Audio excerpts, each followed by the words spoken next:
The hidden world beneath the waves has fascinated scientists for thousands of years, but many of their discoveries have given the rest of us nightmares. From bloodthirsty vampire squids to horrifying tongue-eating parasites, the deep sea is crawling with creatures stranger and scarier than fiction. Here are 20 terrifying sea creatures that actually exist. Number 20. The red-lipped batfish.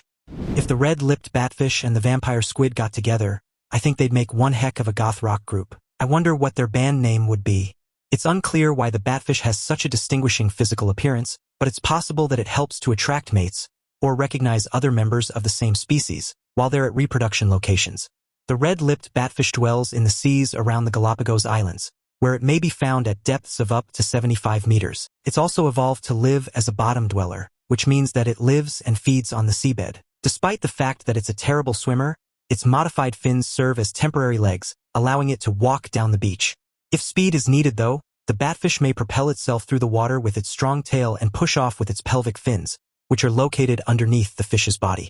Another distinguishing feature of the fish is a fleshy protrusion on the top of its head called an elysium. This attachment includes a chemical-emitting lure that's believed to aid in attracting the tiny fish and invertebrates, which it preys upon. Despite the fact that there are no known predators for the fish, I think we might be hearing some tunes from its goth rock band soon enough. Number 19. Water bear.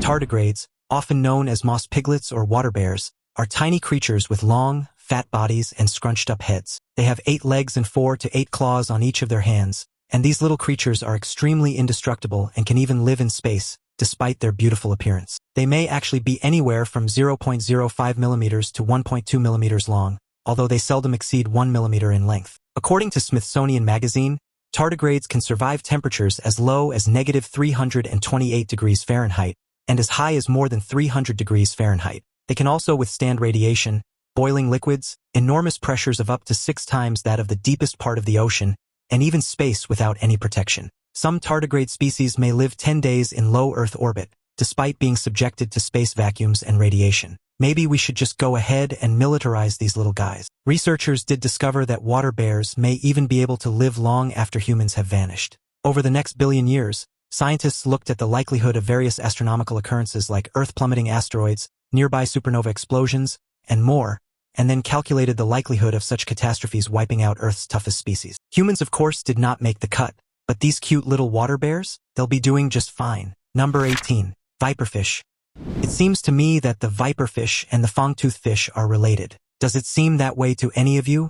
Well, the viperfish, despite its menacing look, is actually a tiny species that grows to around 11 or 12 inches in length. Although the primary light organ lies at the end of the extended dorsal fin ray, numerous photophores may be seen all along the fish's side. This may help the fish hide from predators lying below. They're also used to lure prey and communicate with potential mates or competitors. The viperfish's exceptionally big teeth help it grab a hold of its food when hunting in the dark, just like the fangtooth. Viperfish have also been seen floating still in the water, swinging their lures like a fishing rod, all to entice their prey. One really disgusting fact about these fish is that their skulls are actually movable and can be tilted slightly up to swallow exceptionally big prey. Oh, and they also have really big stomachs, allowing them to gorge themselves anytime food is abundant. Because viperfish have an extremely low basal metabolic rate, they may spend days without eating. This adaptation is most likely a consequence of the deep sea's scarcity of food. Humans do seldom see them, but specimens sometimes turn up in the haul of deep-sea trawlers. Scientists have a rare opportunity to examine this elusive species because of these sporadic captures. Number 17.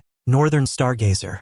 The northern stargazer is a very strange-looking fish with a big head and a speckled flattened body, and it totally looks like it should be named Bubba. The body of the northern stargazer is blackish-brown with white dots that become larger from its head to its tail. Its flattened body can grow up to 22 inches long, although it usually stays between 8 and 18 inches long. They hunt by burying themselves in the sand and then protruding their eyes and mouths just enough to look for prey. In a couple of seconds, the stargazer uses its side fins like shovels to dig under the sand, and the stargazer creates a vacuum using its huge mouth to suck its prey in. Northern stargazers have an organ on their heads that can emit an electric charge that stuns and confuses prey, while also helping to keep predators at bay. They then swim to the bottom of the bay when they reach 12 to 15 millimeters in length, where they develop into adults. Their electronic organ is also starting to develop at this period. Number 16. Attoya. For the number 16 on our list, we'll be visiting the very ancient and fairly big worm that lived in the sand millions of years ago. Its name, the Attoya, Attoya was a predatory worm that lived in burrows for most of its life, measuring 8 centimeters in length, but some reached up to 15 centimeters. It was spherical and long, like most worms, and had no backbone. It also resided in tiny U-shaped tunnels excavated in the sea bottom, which is used as ambush hiding spots. It existed in the mid-Cambrian period about 520 million years ago, according to scientists. One characteristic that distinguished it from other worms was that it was a very aggressive ambush predator, eating these crazy, weird snail-like mollusks. It had a circular mouthpiece at the back of its head with 40 to 50 spines on it, perhaps for grabbing onto struggling victims. Attoya's back end also featured tiny hooks that presumably served as anchors to keep it in place. It was even cannibalistic, killing and eating its own, which is pretty brutal. The Attoya also, from time to time, consumed Phildea, because Phildea was a much smaller worm of the Cambrian period, and apparently quite tasty. Now it's time for today's topic. In May 2025, fishermen off the coast of Taiwan reported one of the most unsettling encounters ever documented at sea. The vessel, marked with traditional Chinese characters identifying it as a Taiwanese fishing boat, was operating in the East China Sea when the crew noticed the waters ahead of them ripple unnaturally, as though something enormous was moving just below the surface. Moments later, a gigantic creature emerged alongside their boat. Measuring an estimated 80 to 100 feet in length, it bore the features of both a whale and a serpent. Its body was elongated, eel-like, and covered in smooth, dark skin, while its head was wide and blunt, with a massive gaping mouth lined with uneven, ridged teeth. Unlike any whale or fish known in the region, its movements were slow but deliberate, gliding with an eerie grace that dwarfed the vessel itself. The fishermen, terrified, quickly began filming the event. They reported feeling powerful vibrations reverberating through the hull as the creature swam beneath them, nearly capsizing the boat. After several minutes, it submerged and vanished into the depths, leaving only turbulent water in its wake. Marine authorities in Taiwan have not issued an official statement, but many speculate it could be an undiscovered deep-sea giant, while others whisper of a prehistoric survivor. For the crew, one thing is certain: this was no ordinary sea creature. Number 15. Fangtooth fish. Well, now, just look at these little nightmares. So cute and murderous at the same time. I can't help but love and simultaneously be terrified of them at the same time. The Fangtooth have been known to move near the surface at night, pursuing their favorite food of crustaceans and other fishes, while spending most of their time in the depths. Rather than being exclusively ambush predators, common Fangtooths are more active than many deep-sea fishes and will actively search for food. They can attack prey that they locate in the vast, food-poor deep sea, mostly because of their enormous jaws and long fangs. Unlike other deep-sea fishes, common Fangtooths are dark-colored, either solid brown or black, and lack light-producing organs or cells for communication to attract prey. Instead, they depend primarily on their sense of smell and sight, taking advantage of even the tiniest rays of sunshine that make it down to the depths. Though the light is insufficient to see clearly, prospective prey species may create a shadow as they pass above. In such situations, this species seems to adopt a bite first and ask questions later mentality. The common Fangtooth, like any other Fangtooth species, is more closely related to shallow water squirrel fishes than to other deep-sea fishes. Common Fangtooths are harmless to humans, despite their intimidating appearance and ferocious appetite. They only grow to be approximately 7 inches long, and they are kind of cute, right? Number 14. The Sarcastic fringehead.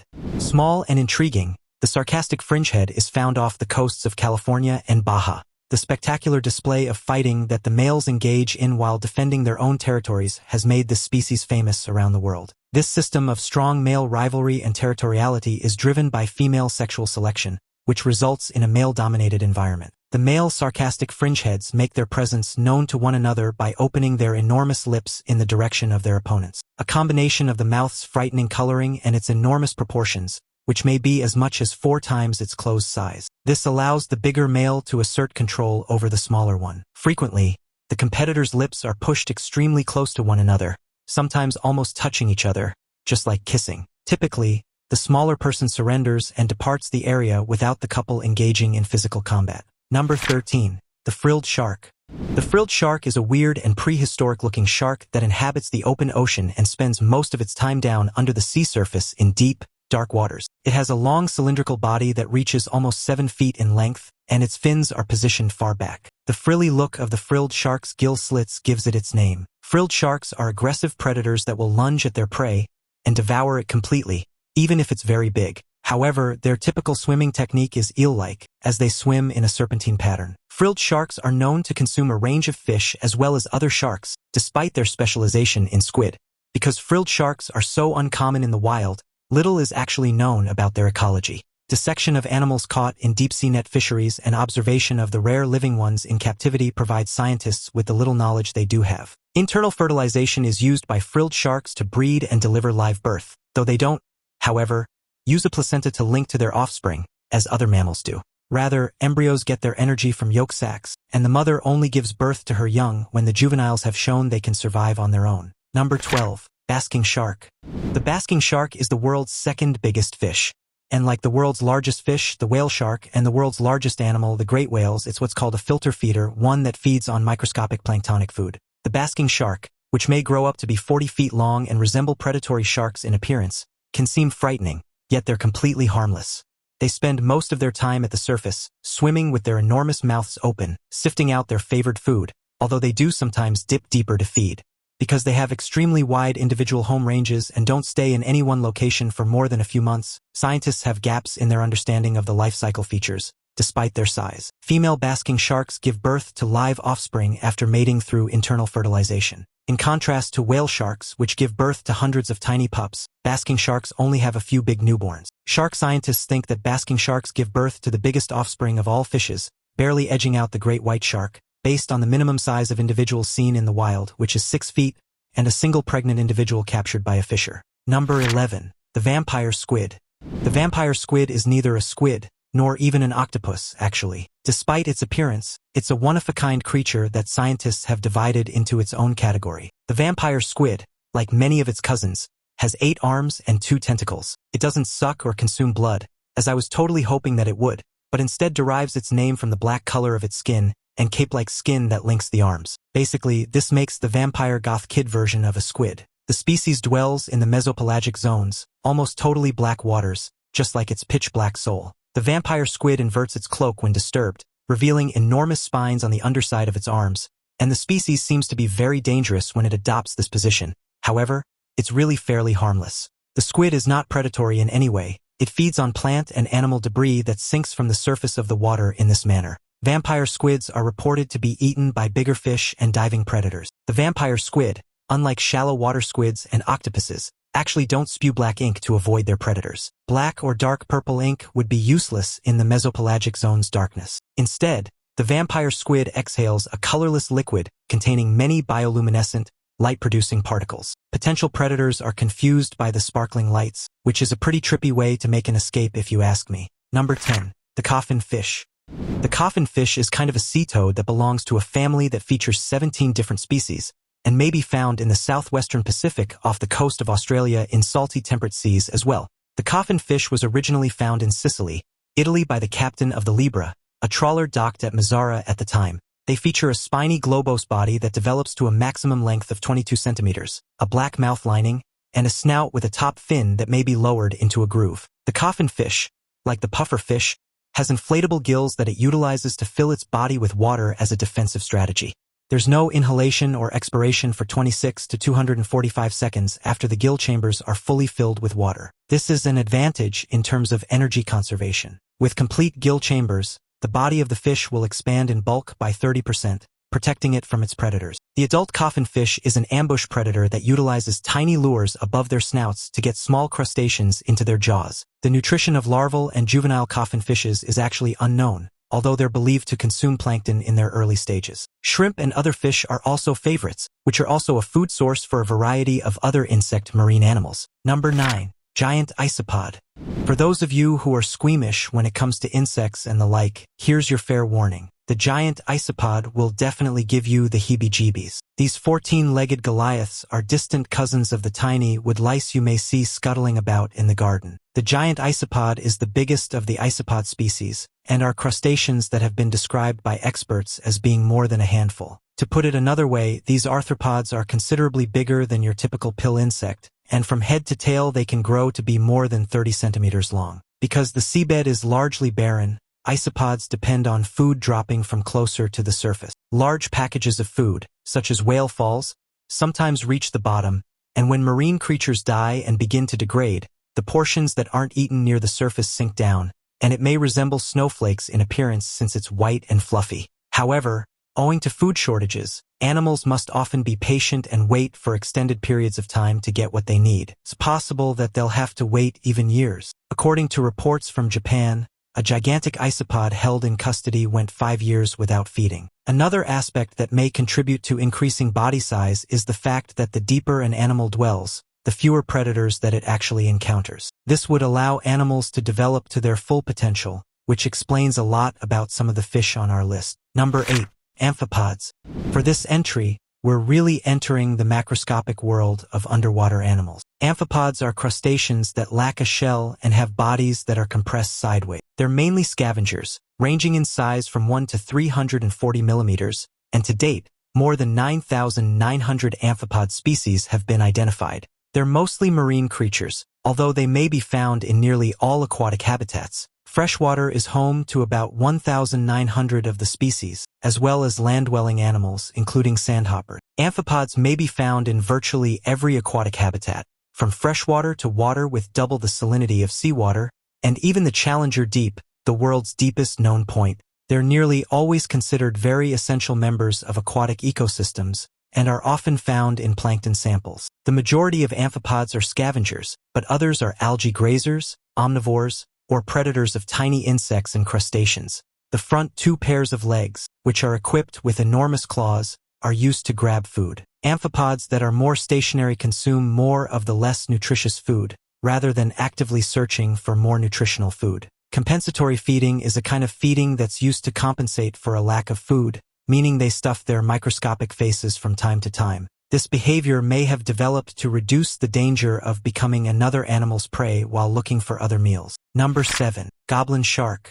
Goblin sharks are very uncommon deep-sea shark species and are the sole surviving member of the family's species, which dates back 125 million years. It's often referred to as a living fossil, with an elongated, flat snout and extremely pronounced jaws bearing sharp, nail-like teeth. This pink-skinned mammal has a unique appearance, to say the least. When fully grown, it's typically between 3 and 4 meters long, but it's possible for the shark to grow much bigger. There was even one that was caught in the year 2000 that was estimated to be 6 meters long. Goblin sharks are animals that live at depths of more than 100 meters on upper continental slopes, underwater canyons, and seamounts all around the globe, with adults being found deeper than their youngsters. The goblin shark's physical characteristics, such as its flabby body and tiny fins, indicate that it's a slow-moving creature. The species hunts all kinds of things on the seafloor and in the water column, and it has what's called ampullae of Lorenzini on its long snout, which allows it to detect minute electric fields generated by surrounding prey.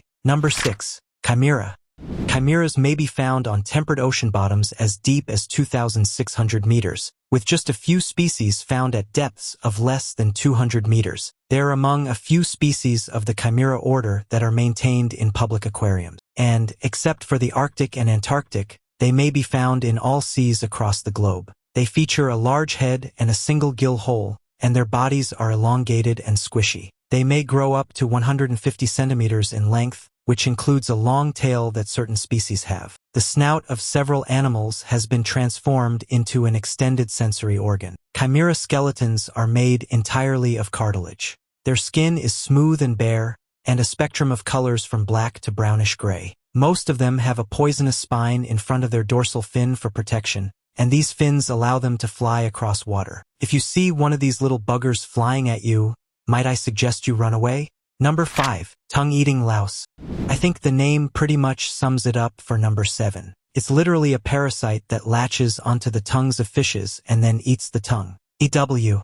So what is the parasite? Well, the tongue-eating louse is a free-floating swimmer that latches onto the gills of certain species of fish and enters the body. They next make their way up to the mouth and gently cut the blood veins that feed the tongue. The tongue dies and falls off as a result of starvation, and the louse, still within the fish's mouth, takes over and steals nutrition from whatever the fish is consuming, as well as part of the fish's blood. When the louse removes its host's tongue, it does more than simply replace it physically. It also fulfills the functions that a fish tongue would. It has a form and size that's similar to that of its hosts and may be utilized in the same restricted manner as a real fish tongue does. All fish have some kind of parasitism protection, and a big isopod that lives in one's mouth and steals nutrients while doing nothing helpful may be a good target for eradication. but one that actually serves as one's tongue? It's impossible to replace. These creatures must have become more tongue-like, more picky of the precise blood arteries to nom their way through, and yes, more progressively terrifying over generations and generations. Number 4.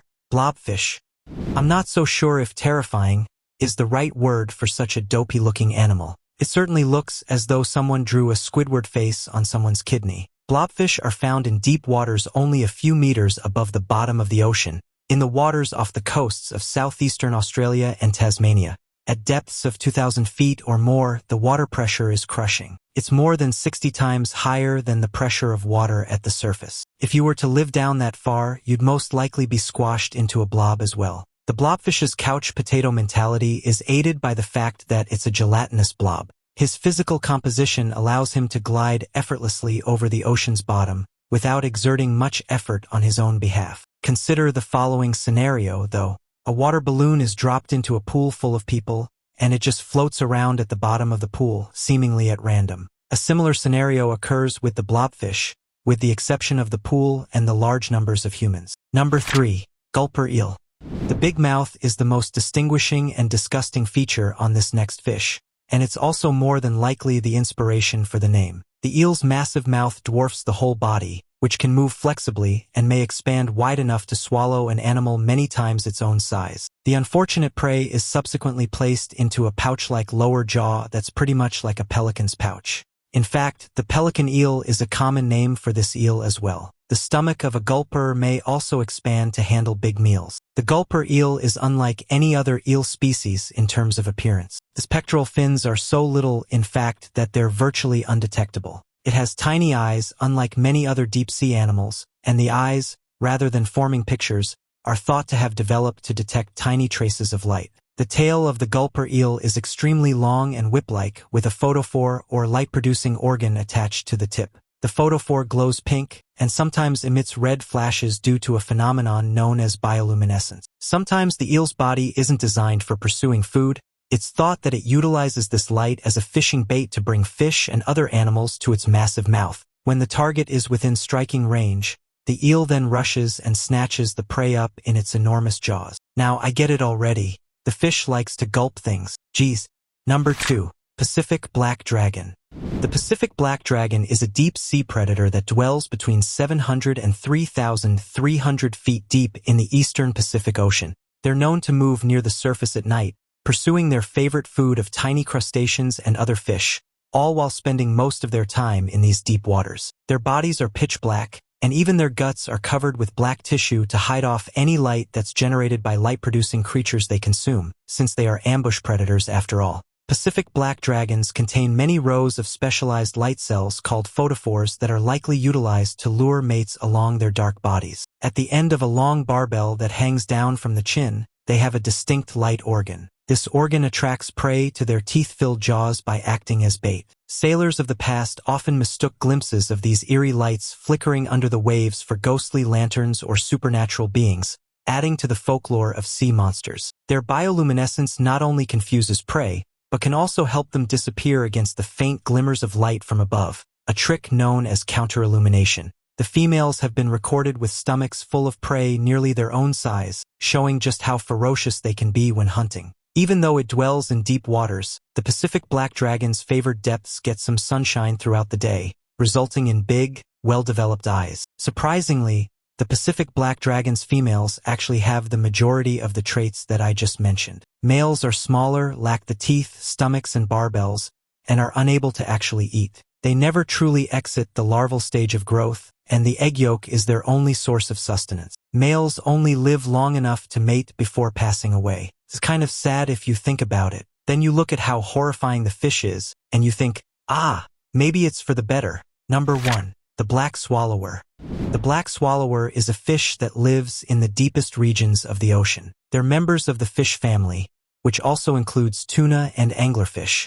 The family to which they belong is sometimes known as snake teeth fishes, or simply swallowers. Because these fish dwell at deep depths, they can't be eaten if they're still alive. Adult individuals may be found in depths that range from 700 to 2,745 meters, which isn't exactly a pleasant place to be. These fish are infamous for their ability to swallow prey up to twice their size and 10 times their mass, a feat that often leaves their stomach grotesquely distended and translucent in the deep-sea darkness. In fact, many specimens have been found dead because they swallowed something so large it began to rot before digestion could finish, causing the fish itself to die from internal decay. This gruesome feeding method gives them one of the most terrifying reputations among deep-sea dwellers, making them almost like a cautionary tale of gluttony gone wrong. Researchers studying preserved black swallowers often remark on their uncanny appearance, tiny predators with nightmarishly oversized stomachs ballooning from their otherwise slender bodies. One famous specimen was discovered with a fish nearly 3 times its length stuffed inside, a haunting reminder of the extremes of survival in the abyss. Their specialized jaws and expandable stomachs allow them to ambush prey in near-total darkness, conserving energy by feasting infrequently but massively. Sightings are rare, but every record adds to their reputation as one of the strangest predators of the deep. These are a tiny group of fish to boot. The majority of them reach a maximum height of 25 centimeters, but some individuals may actually grow a bit taller. The fish's lengthy body isn't actually covered with scales. Most fish have tiny plates on their bodies that serve as a kind of protection, but the black swallower doesn't require them, since they dwell at such deep depths and are the predators in their environment. This means that their skin is generally smooth and well-suited to the deep sea. The fact that black swallowers have such a large mouth is one of the most interesting things about them. The fish's lower jaw may stretch beyond the upper mouth, which enables them to devour their food, which seems to be a very common trait of deep-sea fish at this point. I've always been a little uneasy about swimming in the ocean, but after seeing these terrifying creatures, I think I'll be staying on dry land for good. Each one of them is the kind of nightmare fuel that sticks with you long after. And just for fun, what do you think would be the perfect name for that goth rock band? Drop your ideas in the comments below. Don't forget to check out the other awesome videos on your screen, and I'll see you next time.